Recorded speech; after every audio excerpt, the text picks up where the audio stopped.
In this video, I'm going to show you how to sign into Showmax account online using a PC. If you find this video helpful, please drop a like and subscribe to my channel. In saying that, let's just jump straight into the video. Alright, so what we want to do is head on to Showmax. So go to type in Showmax. And you want to go to the official site of Showmax. So that's it here, showmax.com. Now once this loads, you'll notice in the top right hand corner of the screen. So now to log in, what you want to do is click on where it says sign in on the top right hand corner of the screen here.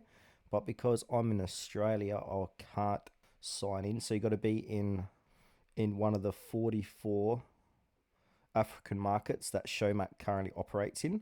So if I go ahead and click in learn more here, scroll down here. So yeah, so countries where Showmax is available. So you got all these countries here where Showmax can be played. So yeah, to log in, just simply go to showmax.com, make sure you're in one of the regions, and then click in sign in, top right hand corner.